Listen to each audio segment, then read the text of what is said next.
Good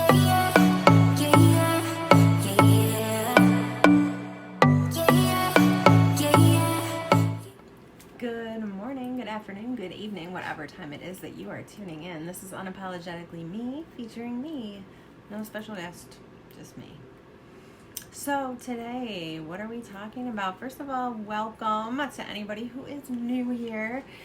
If you don't know me, I'm me, unapologetically.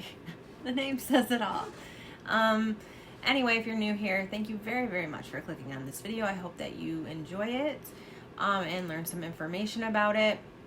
You know, not to say that the true crime videos that I put out are ever happy or something to like in that sense. But if you think I did a good job putting it together and telling the story, then please give it a thumbs up. It really, really, really helps us out when you guys do that. For my current subscribers, I'm about to lose my whole computer into my lap. For my current subscribers, thank you so much for coming back, and your loyalty is so appreciated. I honestly I get more and more excited every single day to do these videos for you guys. So, hopefully, you know, it's tax season coming up. So I have some plans to get some better equipment so that I'm able to do better editing and all sorts of stuff. And I think I'm going to move into the house too, instead of being stuck out here in my garage. Okay, so enough of babble. Today, we're talking about the Evelyn Boswell case. First, let's just talk about key people in this case, just because there's a few that we're going to be talking about. And just so that you don't end up completely confused, I'm just going to read them off to at the beginning. So, Evelyn Mae Boswell is the victim in this case. She's a 15-month-old little girl. Yes, heartbreaking. I have a 15-month-old. I don't usually do cases that are very close to my kids' ages at the time, but when I came across this one, it just angered me so much that I really just wanted to cover it. So, we also have Meghan Boswell, which is Evelyn's mother. She also goes by Maggie, and she's 18. We have Ethan Perry, which is Evelyn's father, biological father. I believe he's 18 as well. Angela Boswell, who is the grandmother of Evelyn. William McLeod, who is the boyfriend of Angela. Okay, and he's 33, and Angela is 42. So, you know, hey. We have Tommy Boswell Sr., who is Angela's grandfather, Meghan's father. We have Tommy Boswell Jr., which is Meghan's brother, but actually we're not even going to be talking about him. I did have some stuff about him, but it's not important. So just scratch that because I'm not talking about him. And then we have Hunter Wood, who is supposedly Meghan's boyfriend, though he denies it. So let's get on in here. All right, we got a pretty decent timeline because this actually happened in 2019. So usually when they're older cases, we have a much clearer timeline than some of the newer cases that I've been covering, where they're still piecing together the timelines. So now this happened in Blounteville, Tennessee, in Sullivan County. So here we go. All right, we're just going to jump right in. I may record the rest of this tomorrow, so if I'm wearing something different and looking completely different, it's the next day. I'm sure I'll tell you, though. Okay, so February 18th, 2020, Tommy Boswell Sr., Meghan Boswell's father, calls DCF to report, or DCS is what they call it there, DCS to report that he hadn't seen his 15-month-old granddaughter, Evelyn Boswell, since the past Thanksgiving. He said he had no idea what happened to her, but he hasn't slept in nights and he just wants his grandbaby home. He said that he first called his ex-wife Angela and told her that if she didn't bring Evelyn to him so that he could see that she was okay, that he would be making a report to DCS. And Angela told him, if you report her missing, you will regret it. It's kind of an interesting thing for a grandmother of a missing child to say. And I'm not putting any more of those little things up there. I'm going to zip it. Okay. February 19th, an Amber Alert, so the very next day, an Amber Alert was immediately issued. And that's where this story of lies and deception begins. And I'm telling you, lots of lies and deception with this one. I think Casey Anthony Volume 2. Okay? We had a book on Casey Anthony. This would be Casey Anthony's Volume 2 or Mini Me or something. There are many twists and turns throughout this case. So I'm going to try to explain it all so that you understand it, because it's my notes were just everywhere on it. It literally took me 3 hours to type up this script, and I'm very glad that I did it because I would have definitely gotten very confused. So anyway, I'm going to do my best, as always, to leave my opinions and my thoughts until the very end. I can't always control myself, though. So again, if I ever go off on any type of tangent that is not related to the topic or the title of this video, I will put up the little hazard. Okay. If you're new to my channel, you'll see. You'll get what I'm talking about. All right. So stick around for that. Okay, so following the Amber Alert, the TBI begins their investigation. So Meghan, or Maggie, changes her story so many times throughout this entire thing. So, in fact, police have even said that she changed her story every single time she was questioned, whether it be by them or people doing interviews or public, she would change every time. The story would be different. So originally, when questioned, she said that Evelyn was with her biological father, but police soon realized that he was in the Army and he was stationed at Fort Polk in Louisiana, and did not have Evelyn. She then tells police, the last time she saw Evelyn was on December 26th, when she dropped her off to her babysitter. Sound familiar? And to go to work. She says Evelyn was wearing a hot pink tracksuit and a pink bow the last time she saw her. The babysitter said that the last time she babysat Evelyn was December 10th or 11th, not the 26th. So the babysitter hadn't seen her since the 11th of December. So, becoming suspicious of Meghan at this point, the police decide to go with the babysitter as like a more reliable source for the last time this child was actually seen alive. So they go with that date. When Meghan's interviewed publicly for the first time after coming out of court for a different issue, she tells the reporter that she knows who has her, and that is why at first she didn't report her missing. She says she was afraid that whoever had Evelyn would get spooked and flee with her, which is exactly what ended up happening. So Meghan says that initially she wasn't worried because she knew who had her, but now they're not returning phone calls or text messages, so now she is starting to get worried. She gets emotional a few times during this interview, which is usually when she talks about the things that Evelyn loves, almost like reminiscing.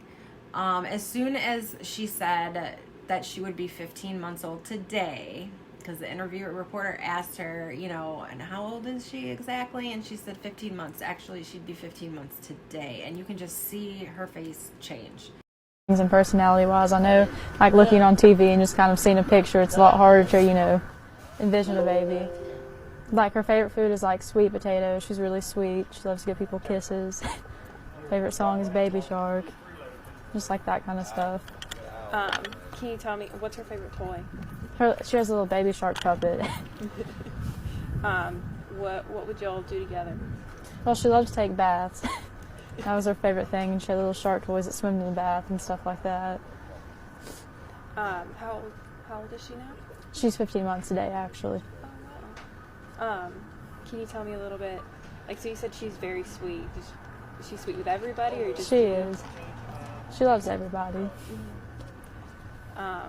Can you tell me a little bit about, like, how you're feeling? Do you miss her? Are you worried? Of course I miss her, and, like, I can't tell you anything about the ongoing investigation, but I'm sure you all have released an article about the car and stuff like that, so they have a pretty good idea of who has her.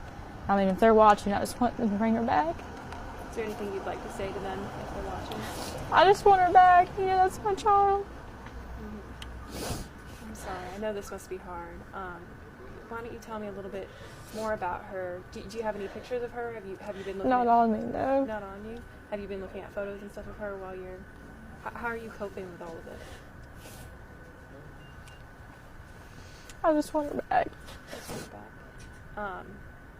If you could tell her anything now, what would you say to her? I love her and I miss her, and that I'll be with her as soon as I can get to her any way I can. Is there anything that you can tell us about, like, what kind of baby she is? I know you said that it's hard to see. She's a happy baby. She hardly ever cries. She wants to wave and talk to everybody. She walks funny. She doesn't know how to pick her feet up, so she kind of wobbles. Is she talkative? She is. What, she giggles a lot. You'll smile at her, she'll just start giggling. She's very happy. Mm-hmm. And so you said she is talkative. It's full sentences. Like, what milestones has she met? Like, is she a smart little girl? She is. She hit every milestone early. She can almost say I love you. She's not fully got to sentences yet, but she does say a lot of words. You must be so proud of her. I am. When Baby Shark plays, she tries to, like, dance with them and sing it. You said that's her favorite song. Do you do the puppet with her a lot? Mm-hmm. And I know all of this is very hard. Can you tell me, like, how you're feeling? I just want her back. That's all I want. Are you feeling worried or anything along those lines? Yeah. Can you tell me about that at all? Well, the reason I didn't report it or anything is because I knew the person who had her, and I didn't want them to run away with her. And as soon as they thought anything was going on, they just kind of vanished. Mm-hmm. So I'm just worried about, like, where they're at, what they're doing with her at this point in time. So you do know who has her? You do. Can you tell us who that is, or you don't? I can't release anything further about that. I'm sure they will at the press conference, but further than that, I can't say anything. Mm-hmm. And so you do know who has her. Are you worried about her safety? Well, now I am, because they won't answer phone calls. She instantly gets emotional, like she's fighting back tears, and eventually those tears start to come out. You can see the shift in her face, like it just hit her that her baby is gone. She spoke about Evelyn in past tense a lot, however, unless the reporter was guiding her by talking about her in present tense. So the reporter would ask her questions in present tense form, and she would respond in present tense form. But if she was just kind of on her own talking, she would use past tense. She said she wanted to share some things about Evelyn, that pictures don't really say who Evelyn actually is. So she wanted to share, her favorite food was sweet potatoes, and that she was very sweet. She was always happy. She was very smart. She loved Baby Shark, and her favorite toy was a Baby Shark puppet. She loved baths, and she got very emotional when she started talking about this. And then she also said that she would try to dance with the sharks on TV when they were singing the song and, swimming around, that she would want to dance with them. She also shared how Evelyn was beginning to talk in sentences, or she was beginning to walk, yet she would, like, drag her feet, so she would wobble. And that she was almost saying a full sentence. That sentence, I love you. Yeesh. So, Hunter Wood, Meghan's boyfriend, was questioned. And he said that they only dated briefly, though. He said they dated for a few weeks in early December, but that it wasn't anything serious. I guess she went in actually to apply for a job at his business called something Chicken Shack, which he honestly talks about throughout the entire thing. Like, it's like the best thing ever. And it's like, hello, we're talking about a missing little girl, not your stupid restaurant. But anyway, he said that he never met Evelyn. He said that Meghan told him that she was with her father while he was back on leave. And the whole time he severely downplays his involvement, not just with Evelyn, you know, saying that he's never even seen her, but with Meghan as well. Like they just were super casual and nothing else, a couple weeks and bye. Like, he said on again, off again, yet he said only for 3 weeks, so, or a few weeks. So it's like, which is it? Were you on again, off again, or did you date for 3 weeks and that's it?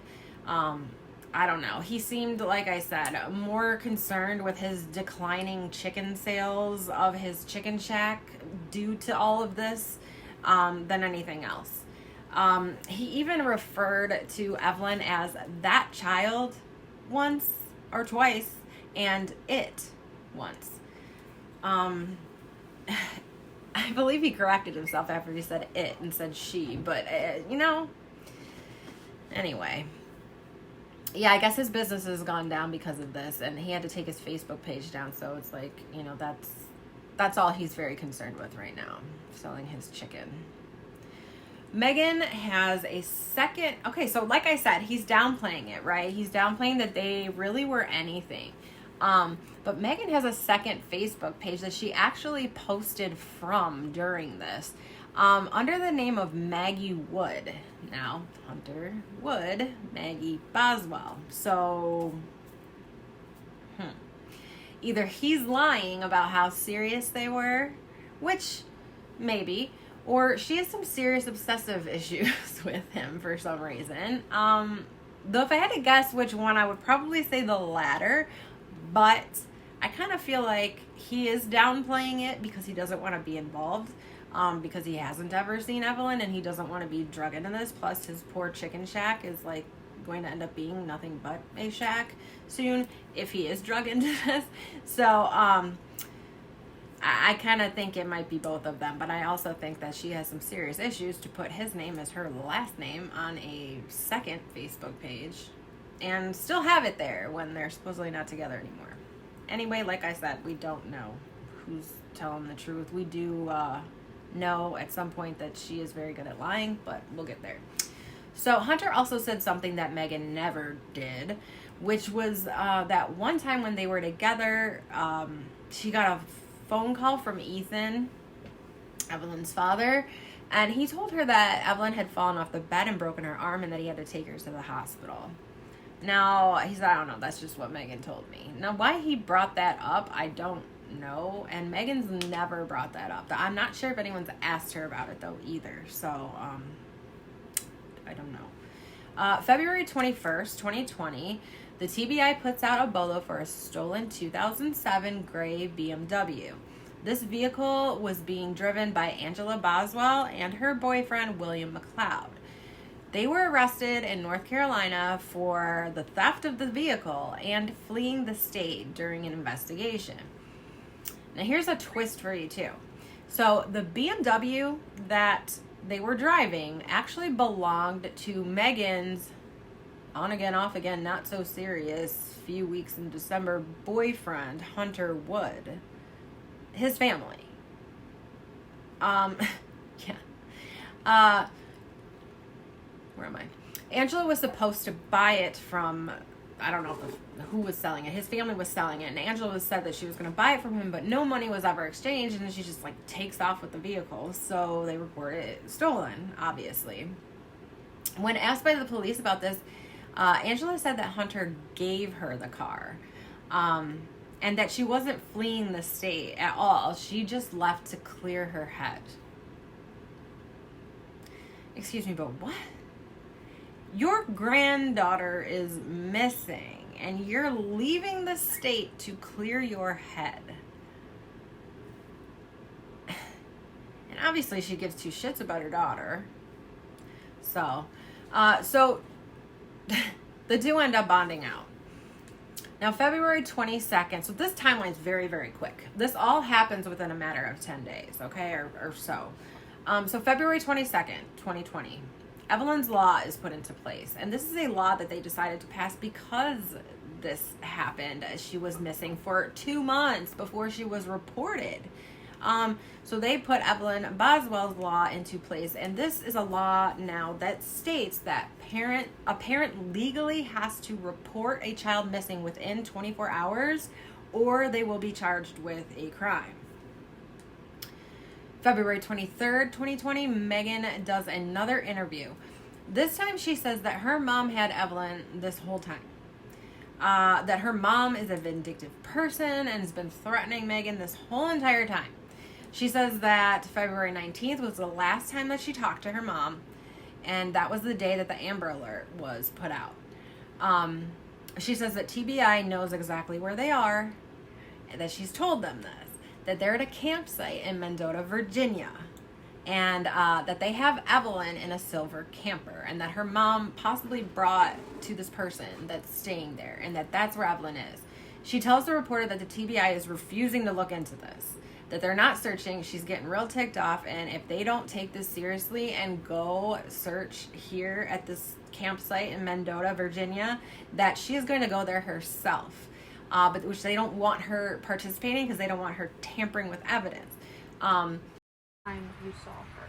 Tell me what that time was like and when that was. Well, actually, I want to talk about that. I've told TBI where to find her in Mendota. My mom took her to a campground and a silver camper, and if they don't go tonight, I'm going to go find her myself. Because I've told them, and they're not really, like, taking it seriously, and if they don't go tonight, like, I will go myself and go get her. Tell me about the last time, though, that you saw Evelyn. Tell me what you guys did and when. But guess what? Guess. She lied about that too. Because TBI did go, and they did search, and they found nothing. Nothing. No silver camper, no people, no child.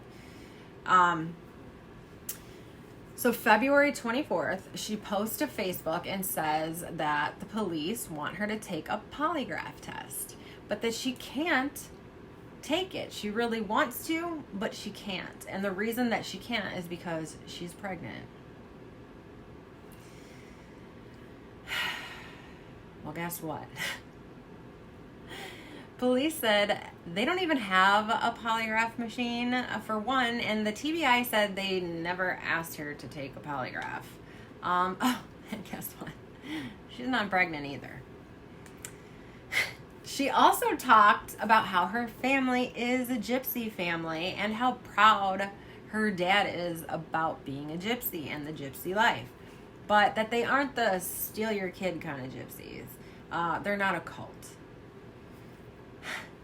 This girl, is your head spinning yet?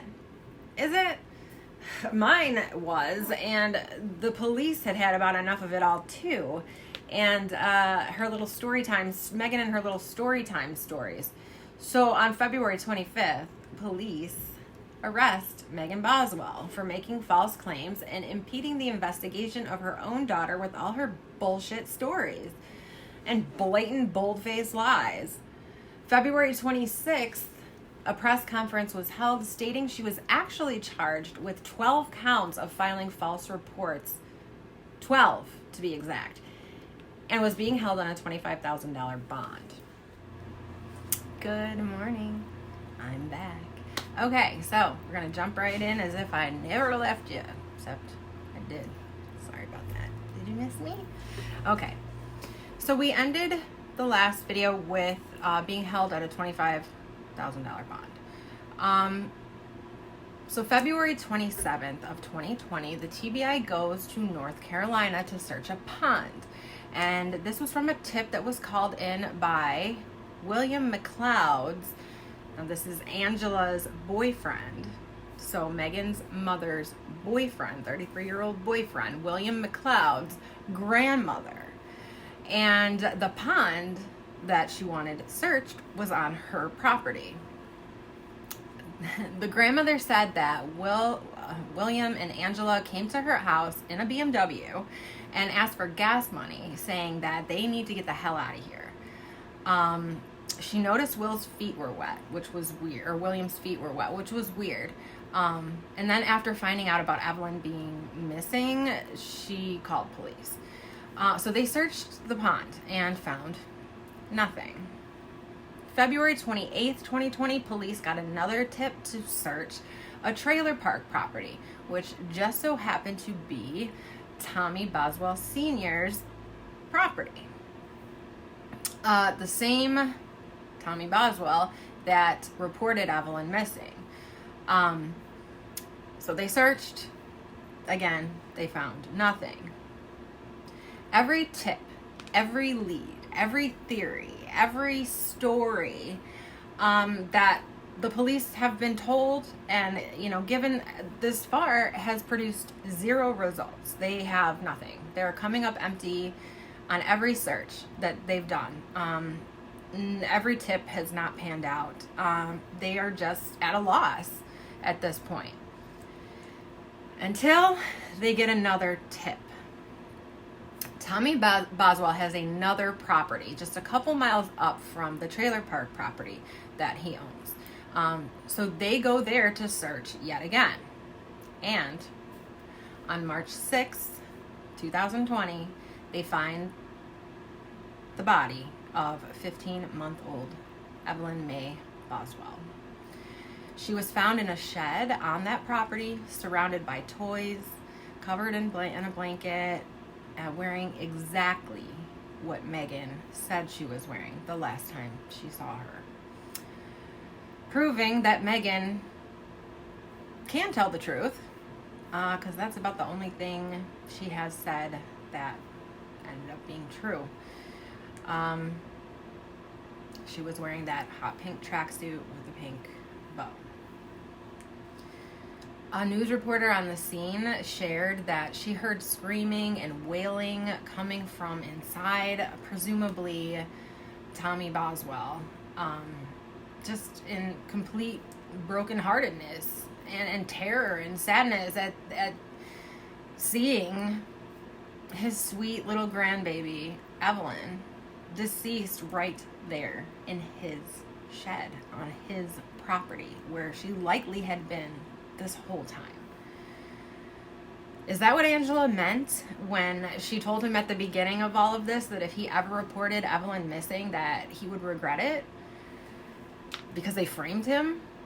Or were they just storing her there for now? Like, was this the end result? Was this the game plan all along, was to frame Tommy? Or did they maybe put her there to hide her later? But they literally, supposedly, from how I understand, where her body was actually set up almost like set up like to comfort her. I mean, instantly, by seeing that someone, whoever did this to her, did love her and care for her, at least at some point. And because that's usually how, when like a domestic situation happens, and so they usually will put a blanket over them, or it's so sad. When the officer that was telling about it at one of the court appearances, you could tell he is a big tough grown man, and you could tell he was fighting back tears at what he saw. So not only were all the toys and everything around, but diapers, anything that belonged to Evelyn was there. Now, nobody believes that Tommy Boswell Sr. has anything to do with this. He's not a suspect. He never was. An autopsy was performed. However, a judge actually sealed those reports to preserve evidence as far as the exact manner of death of Evelyn. But the one detail that was released was the cause of death, and that was homicide. So one thing you may be wondering, or maybe not, but I did, but where was Meghan staying when all of this was going on? So from the Amber Alert up until she was arrested, where was she? Where was she staying? Because her mom was off. It didn't seem like they were together. She hadn't seen her father. She seemed estranged from him as well. So where was she? Well, During this investigation, a woman named Christy came forward, saying that her daughter Maddie and Maggie, aka Meghan, used to be best friends growing up. They were inseparable, in fact. Christy said that she looked at Meghan like a daughter, like her own daughter. She said that in 2018, her daughter Maddie passed away at 17, but that Meghan continued to stay close with her, the mother. Meghan reached out to Christy after the Amber Alert was issued and asked for a place to stay, saying that she had nowhere else to go. So Christy felt sorry for her, and Christy allowed her to stay at her home. She said she never, ever in a million years would have thought that Meghan was capable of having anything to do with her daughter's disappearance, and she felt just horrible for her. So of course she said, yes, come stay with me. But Christy said that the whole time that Maggie, stayed with her, she never acted interested in finding Evelyn. She said that Meghan never admitted to anything, but she just acted off. And she just did not seem any way concerned about looking for her daughter or finding her daughter. And in fact, the only thing that she seemed to bring up or care about at all was being arrested herself. When Christy asked her why would she be worried about this, she said, and this is an I quote, "I don't know. I just feel like my mom would hurt Evelyn and put her on my dad's property." Unquote. She had no tears, no emotion when saying this, saying, "I don't know. I just feel like I'm going to be arrested." Now, I have a feeling that this is where the tip came from for them to search the father's property. They've never said where the tip came from. They never do. But knowing this information, I have a feeling that this woman did call police and say, you know what, she's here and she's saying some things. You might want to check the father's property. And then they checked the one, and then maybe she called back and was like, there's also another one. So make sure you check both. I don't know. That's pure speculation, but I have a feeling that this is how they found her. So basically the mother. Anyway, it was also said that the night that they were searching Tommy's second property, that Meghan wet the bed. I mean, that's pretty telling, if you ask me. Now, I don't know where this came from exactly. I don't know if this was made up, but it is said that she wet the bed that night. Maybe she told someone. I don't know, because obviously she's been in jail. So, Angela is arrested again. So, Meghan's mother is arrested again shortly after this for burglarizing her own parents' home and making false claims about Evelyn's disappearance. She's thrown in the same jail as Meghan. So, seems that Mama knows something. Or grandmama, whatever you want to call her. May 20th, 2020, a grand jury indicted Meghan on the 12 counts of false reporting, and she received a $150,000 bail, which her father obviously refused to bond her out. On August 19th, 2020, Meghan is formally charged with 2 counts of felony murder and disposal of her 15-month-old daughter, Evelyn May Boswell, 1 count of aggravated child abuse, 1 count of aggravated child neglect, tampering with evidence, abuse of a corpse, failure to report a death under unusual circumstances. She is now being held on a $1 million bond. She has 19 total charges surrounding this case. Now, Meghan Boswell is the only suspect. Everyone else has been ruled out. They did take the death penalty off the table, making me think that it may have been an accident, possibly caused by neglect, or I don't know. But it seems that it wouldn't necessarily be that she had intent for any of this, because she is 18, and this is a mother taking the life of a child. So her own child. And I feel like the death penalty, especially with the way she ran them around everywhere, that if the manner of death seemed to be intentional or very violent or malicious, that they would have probably left that on the table, at least as a possibility.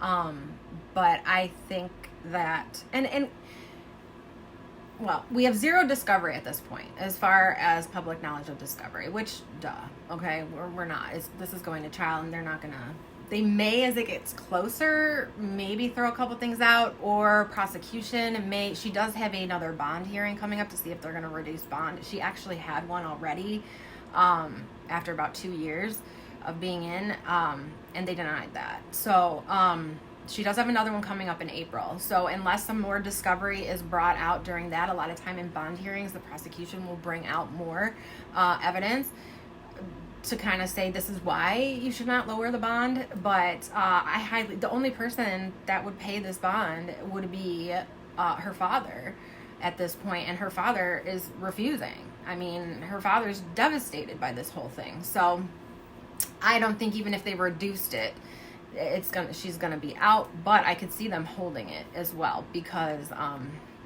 and a lot of times if prosecution says also, this is another reason, here's some more evidence that she did this, and we don't want her out. She doesn't deserve to be out.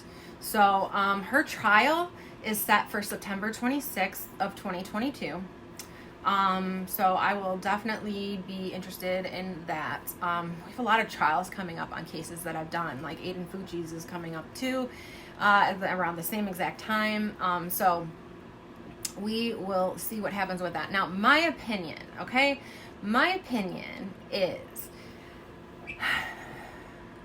based off of how she behaved and reacted in videos and all of that, I feel like it was an accident.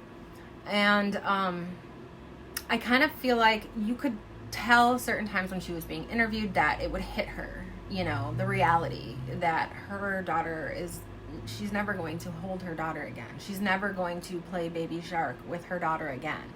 And the wild goose chase that she sent the police on, I don't understand it. I don't know if she was trying to pretend, maybe in her own mind, that the child was still alive. I don't know if she was in denial. Maybe she was still trying to hold on herself, that this was all just a horrible nightmare, and that her baby would all of a sudden be brought back to her, and like this never happened. I don't know. I don't see her hurting Evelyn on purpose to cause her death. I don't. And maybe more things will come out about it, but from the way that she seems to be reacting, I think that she is in denial of what she did, and that I don't know, and I wonder if she had help. I feel like Angela and William's actions were pretty shady, and a little bit sus, but they weren't charged with anything, and they're not considered suspects, so I don't know. But I'm not sure where that comment that Grandma Angela made about don't call, you'll regret it, because if she didn't know anything, you know what I'm saying? So I don't know. This case really angers me because I understand being afraid if something happens to your child and you're afraid, that, your whole life's going to be turned around. I understand it, I think, more when it's a parent that has other children and maybe the child had an accident and they don't want all of the kids taken away. But if you did nothing wrong, then there's no reason that you should not go to the police. If you know it was a legitimate accident, then why are you hiding it? Why are you making people run around like crazy? Why are you prolonging things and prolonging a proper burial of your child? And I really don't know what goes through the minds of these people. And honestly, I'm terrified all the time. I have a 15-month-old, and she's my youngest of 4. So I've been there, done that. Actually, my youngest, besides her, is 10. So I've been there, done that with the kids, you know, and now I'm back to that toddler stage where they're just into everything. They're climbing, they're putting everything in their mouth. They just are so curious about everything. This morning she grabbed, I have this candle in my room, and she's usually not allowed to walk around my room, but I have a bunch of stuff she should not be touching. And I have this like tiered shelf, and I have the candle. It's like in a glass kind of, and it's small. It's probably like that. And it's glass, and then you put a candle in it. Well, I had a glass candle in it just because that was, you can put whatever you want inside of it. And she would grab it all the time and carry it around. And not for long, because I'd be snatching it up real quick. Because she's never allowed to just wander my room. It's usually, I'll let her wander a little bit, you know, and, you know, she likes looking out the window and all that stuff. But I'm always watching her. So she'll grab it. I'll let her carry it for about 2 seconds. I'll be like, give that to mommy, give that to mommy. And if she doesn't, you know, I snatch it from her and put it up where she can't get it. But every time she can, she gets it. Well, this morning in particular, she grabbed it. And then my oldest came in my room and was distracting me. And all of a sudden here, like it broke. And I was like, oh shit. I turn around, look down. Yeah, there it is on the ground. It's broken. You know, and anything could have happened. And I'm sitting there picking up the glass pieces that came up, thinking like, oh my God, you know, this could have just been really, really bad. Not to say that she would have, but I mean, she could have cut herself really bad. You know what I'm saying? And it's like in a split second. And I'm like, I'm conscious that she has it.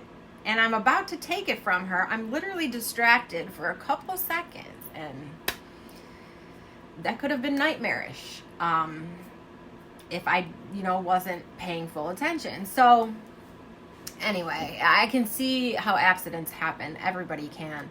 But when you boldface lie to police and waste so much time, and you know, there's other missing children, there are other cases, there are other murders, there are other things going on, you know, I find that just very selfish, and I don't have any sympathy or empathy for her in that aspect. So anyway, if you enjoyed hearing the way I told this video, if you know anything, thumbs up please. Also, I don't know, I have a couple cases that I'm working on. I'm not sure which one I'm going to get to first. I kind of want to do something different, but I don't know why I'm sitting here talking to myself basically this way. But thank you so much for watching. Thank you for listening. Please subscribe. If you're currently subscribed, thank you again so much. I really do appreciate it. And if you are not subscribed yet, what are you waiting for? Just click that little subscribe button and you know, become part of the fam. And I promise I won't disappoint you. Plus, it's free. You don't even have to have an account, and you can unsubscribe at any time. I won't be mad, I promise. Give me a chance. Talk to you guys later. Have a great day.